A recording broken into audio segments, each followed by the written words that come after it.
Welcome, welcome. This is Marnie Swedberg. I'm here today with Amy Joob, and we are going to be talking about, does God ever ask you to do something that feels too big?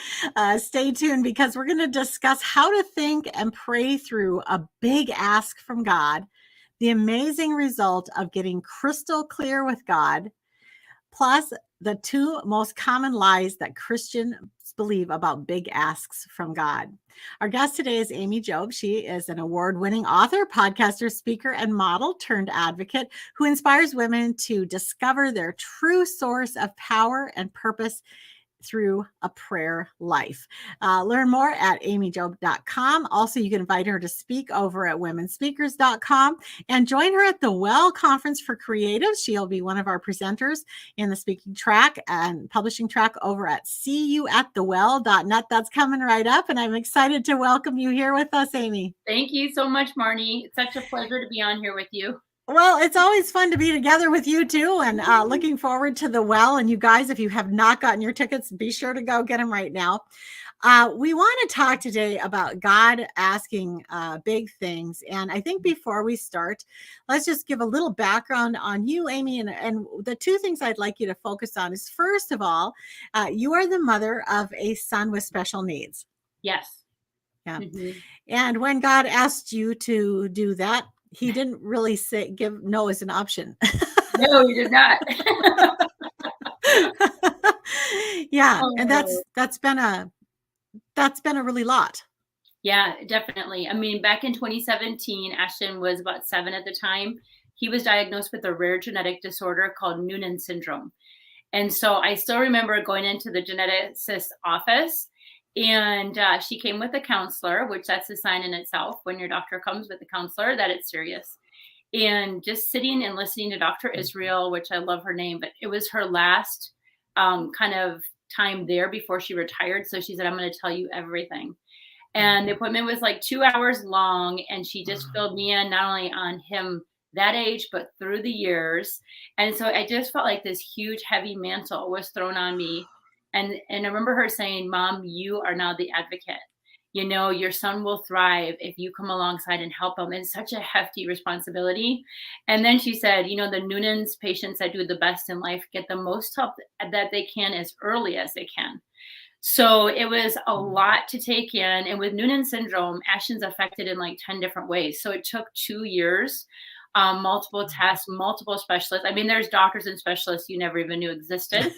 Right. At least I didn't, you know. And so, yeah, just to get to the bottom of everything and find out, you know, exactly what he had going on. And he has the mild form. And so I can't imagine, you know, I do moderate a group online now through the Magic Foundation, and seeing what some of these parents go through in children. And some of it is a lot more severe. And honestly, for a while, I couldn't even look at any of those, you know, Noonan syndrome thing, because it would scare me, you know. Mm-hmm. And so there was a long time where I had to just kind of focus on the Lord and get through. And now that I'm stronger, I can come alongside and help. And yeah. I love that. And then just about the time you were getting your legs under you, trying to figure that all out, 2020 hit, and you and your husband's whole income just vanished. I know. It's like, God, it felt like the rug kind of got pulled from under us. Yeah. 2019, we had a phenomenal year. And my husband started his live event company. And then I launched my first book, and I was still doing trade shows. It was kind of at the top of my game. So I was traveling, supervising teams, and promoting my book at the same time. And he was doing well with his business. And then, you know, March of 2020, it all came to a skidding halt. And so we really thought it would last a couple of months, and, you know, months turned into years. I mean, it has come back from what it was then, but it's not totally the same. Mm-hmm. And a lot of shifting and changing with partners and clients. And for me, I'm now launched full-time into speaking and writing. So yeah, it's been exciting and crazy. I don't know what year I came into your life or you came into mine. I can't remember. Was it 19 or was it all the way into 20? I don't know. I'm trying to remember. But just watching you these last couple of years and what God has done and how you have really said yes. And just, these are big asks from God. Okay, now we have a child with special needs. Okay, now you have no income. And I've just watched, and while you have felt the stress of that, of course, you have also walked in the joy of the Lord. Yes, definitely. Yeah. I definitely feel like God, it's like, I did a talk called Special Grace for Special Needs, and he does. He gives us special grace. Yeah. And I think if I didn't have that in my prayer life and the Oof. support, he's brought in helpers and Mhm. supporters. Yeah, I wouldn't have gotten through. But yeah, Where it's would we been, be? yeah. Right. So, what I wanted you to talk about this because you are so well equipped and just recently have gone through Hmm. these really asks from God. Hmm. So, when you are thinking about someone who has just gotten a really big ask from God, Yeah. what would you encourage them? How should they think and pray that through? Yeah, that's hard. I mean, it's there's so many different big things out there, but I think just surrendering, that was my thing in 2020. Even before the pandemic, my word for the year was surrender. I sensed a shift was coming, and I think to let go of the past, like the way things were, kind of your old normal, your comfort zone, and just to surrender, everything to the Lord and really just start to intentionally pray.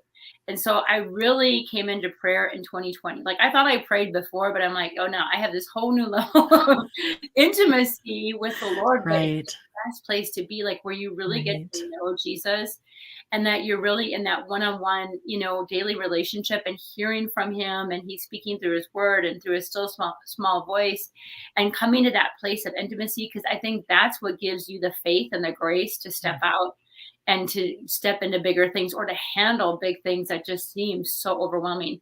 And it's kind of in that quiet time too, and in that place that he'll start to show you, Yeah. people, or he'll bring people, or he'll show you who to reach out to and talk Mhm. to, and then the pieces just start to come together. So it's Yeah. so key, just that surrendering to him.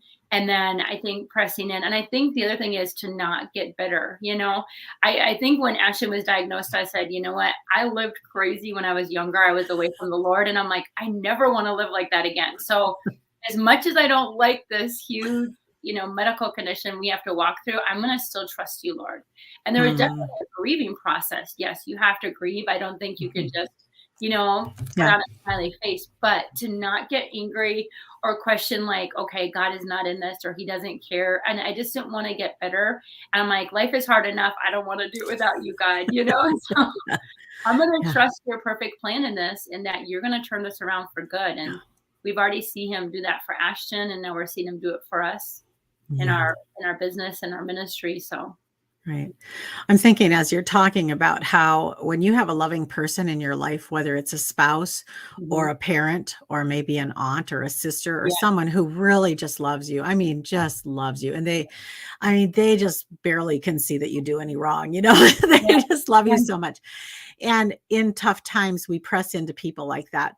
But Mhm. somehow in tough times, we sometimes stiff arm God and we push him away. Yes. But he is the most loving Mhm. person available Yeah, to us ever. yeah. And so, your choice to refuse, just reject. Sometimes I Mhm. say things like zero tolerance. One for me is zero tolerance self Yeah, pity. I have a zero yeah, that's tolerance good. policy for self-pity. If I Mhm. see any hint of that, Yeah. it's gone because like what you were saying with the bitterness, the cost of Mhm. allowing yourself to revel in those terrible Yeah. feelings, the Mhm. cost is so high. Yeah. And it is the price tag of having that, it feels maybe good in the moment to, Mhm. get all riled up about how bad God is and all that, but the cost of it is so, so Yeah, great. So I love detrimental. that advice.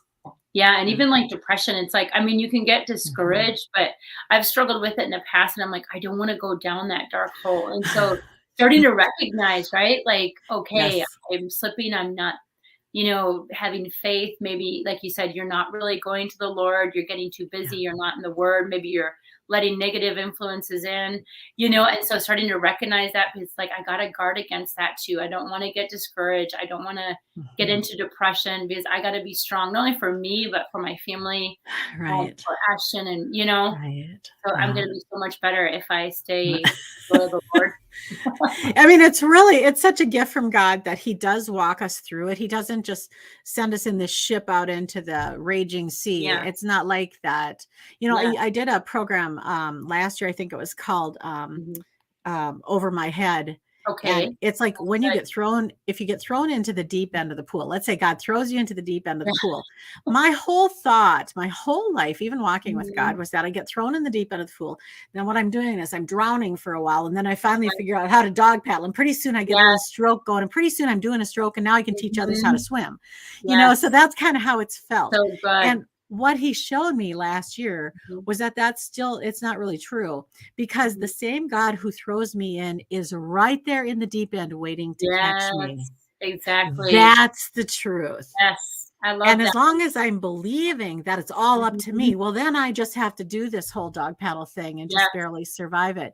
But if Yeah. I know that my daddy, yeah, sure, it's over my head, absolutely. But if I know Yeah. that my daddy's also catching me, Mhm. changes how I, move through that Yes. challenging season, right? So good. I love that. Yeah, you Mhm. talk about getting crystal clear with God.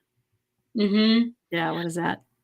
I think, like, for me, it's like as you're seeking him and things are confusing and you're in this transition, it's really getting to that place, and maybe it is like having some people around you, like you're first in the presence of the Lord, you're seeking his face on next steps, and then having people come alongside of you in prayer, letting supporters in, other people praying with you, and then he'll start to confirm things, confirm Yeah. things through his word, confirm things through others, and then doors will start to open, and that's kind of like where he's really saying, see, I told you. Like, because when you're walking in faith, you don't really see it yet in the natural, Yeah. right? And Right. you're going through hard circumstances or confusing times or Yeah. whatever, but as you keep pressing in and keep getting stronger, and I would say even to fast is coming to my mind right now. Even if it's some kind of a partial fast, it doesn't have to be full on water fast, but you can even pray about how the Lord would have you do that, is Yeah. to like maybe abstain from something and then make extra time with him. You're even able to hear his voice even more clearly. And I've heard that, fasting will remove obstacles. Like, prayer can move the hand of God, and fasting can remove the obstacles that are in our way. So then things start Mm. to become more clear. It's like taking out those weapons of our warfare, Mhm. and using them for the Lord. And that's, even like the armor of God. It's huge. I do that every morning for our family. So yeah, so then things start to get crystal clear and you start to step more into it, and then the Yeah. alignment starts to come, and the right alignment. And so as I Mhm. was thinking about this, I was thinking people might be saying, but Amy, I heard from God, but things aren't happening. And so maybe you're in that spot where you're like, Right. God, I'm waiting for you, right? You're not showing up. So it brought me back to like when Ashton was younger and he was going through some health stuff back then before we even knew about Noonan's. God gave me an assignment. He was like, I want you to work on the 3 R's: reading, writing, and running. Because Ashton was young, he was going through surgeries. And so the running was easy for me. I'm like super high energy. Reading was fine. I'd listen to books on CD even, or MP3 players, but the writing part was really hard. And I was trying to focus. Mm. And so then I would kind of ask God, why aren't things happening? Well, I finished the writing assignment, or no, the running assignment, and I finished the reading assignment, and I was like, God, why aren't doors opening? Why am I not getting into ministry or speaking? And he's like, did you finish the book? And I was like, Ah, no, I didn't finish. So I was right. like waiting on him, and he was waiting on me. Like he had given me the Mhm. assignment, and I Yeah. almost imagine like in a classroom, like the eager kid in the front raising his hand, like, or her hand, like, God, calling me, I'm ready. And he's like, did you do Yeah. your assignment? No, I did. He's like, finish your assignment and then raise your hand. Okay. And then I'll get you. So sometimes he Yeah. does ask us to do hard Mhm. things, and we might tell ourselves it's impossible, but it's really not. And Yeah. so ask him for the helpers, even if you're doing Mhm. something and it's hard and he's called you to do something, he'll send you the right helpers to complete you. Because maybe you don't have every single thing you need, to make that book happen. You might need an editor, a formatter, whatever you may need, along the way. But he'll bring those people. And then once you finish what he's asked you to do, then, even more doors will open. So just to encourage people out there, if you feel like you're waiting on God, maybe what is the last thing he asked you to do? And go back to that. And did you do it? And then if Yeah. you did, he'll be faithful. Yeah, Mhm. and a lot of the journey is waiting on his timing. Yeah. A lot of it is all about timing. Yeah. And we see that throughout scripture. You've got Mhm. stories Yeah. of Joseph and different Yeah. ones who just had to wait, and they just Yeah. had to be faithful in the Yeah. waiting part too. Even Jesus, Yeah. I think sometimes, wow, 30 years a carpenter. Yeah. Whoosh, that's tough. God in Right. the flesh, let's just make some more tables. Yes, and it's not just you, right? It's like, No, it could be other people in your life that you he needs to bet. get those people ready. It's a lot of different factors. Exactly. Mhm. Right, right, yeah. Yeah. Yeah, and I think that's critical too, to not think God is punishing you.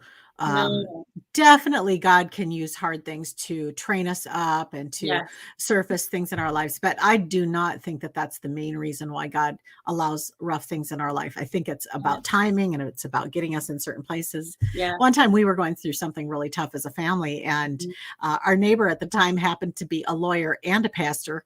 And so Um, he came over. It was perfect. He came over and we were talking to him about the problem that was going on. And he said, mhm. well, he said, one thing that we can see from scripture and history is that oftentimes God uses persecution to Mm, move his people about.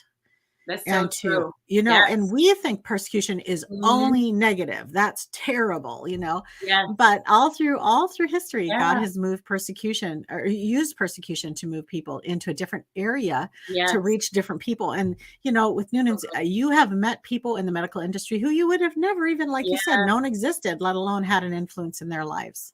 Totally. Totally. Yeah, Yes. yeah. I So, agree. so what are the two lies that Mhm. Christians believe about big asks from God? I think the number one lie, at least for me, is like, you're not qualified. I think we can often be like that, right? We look at whether we don't have the Yeah, education or the right. experience or the connections. Um, I've often done that in my life, and really, God calls us to something so much bigger than us, because then He gets the glory. Right. Like He Yes. says, "I take the weak things of the world to Yeah. shame the wise." So really, He gets the glory if we have some ability there, but then He meets us. People will Yeah. see, like, they'll say, "Only God," because how did Mhm. that person like, how did, Yeah. like, my whole story of being a model, and I grew up in a town of 2,000 people in northern Minnesota, a small Finnish community. Like, how did I end up becoming a model? I was a total tomboy at 29, having this career, traveling all over the United States. It's only God, right? So he wants to do that in our lives where he gets the glory. So if he's asking you to do something, you might be trying to talk him out of it, but he's like, Yeah. trust me, if you'll just step out, I'll do it. Right. And then I think the second is maybe feeling like you're too old or it's too late. I think a lot of times when I even talk to people, they're like, well, I wanted to do this when I was younger. Well, it's too Yeah. late for me now. Or, I really messed up. So I guess I'm just going to be stuck doing this now. Whatever it may be, he could be tapping you on the shoulder, but it's never too late to change. I mean, I just turned 50 and now I'm launching a whole new career. And so, yeah, is it a little bit weird? Yeah. But if he's giving me the, Yeah. call to do it, he'll give me the grace Yeah. and not to feel like, okay, I can't do that. And there's a Mhm. passage in Romans 11:29, and it says the gifts and the calling of God are without repentance. He doesn't take back his gifts and he doesn't change his mind. So it's always going to be there. And, there's people that have started super late in life, even, and they've done Yep. phenomenal things, so Yeah, I mean, there's some really great examples in the Bible of people who yeah. started really old. So, and of course in modern day life too. So love that. Love that. Mhm. Well, Amy, I know we could talk on this forever. One of our favorite subjects, just say yes to God, whatever Yeah. he's asking you to do. But I want you guys to make sure you go check out Amy's stuff over at her own website, Mhm. amyjoob.com, as well as she's available to speak. You can learn more about that over at womenspeakers.com. And of course, come visit us at the Well Yay. Yeah. Conference coming up in just a couple months here. In Sure. fact, less than 2 months now, coming Yes. right up on it, end of April. Still time to get tickets and arrangements for that. So we hope to see you at the Well. Yes. Thank you, Amy, for Yeah. being here. Thank you so much, Marnie. I appreciate it. God bless you Okay. all. Thanks. You guys have a wonderful day. See you next time. Bye bye.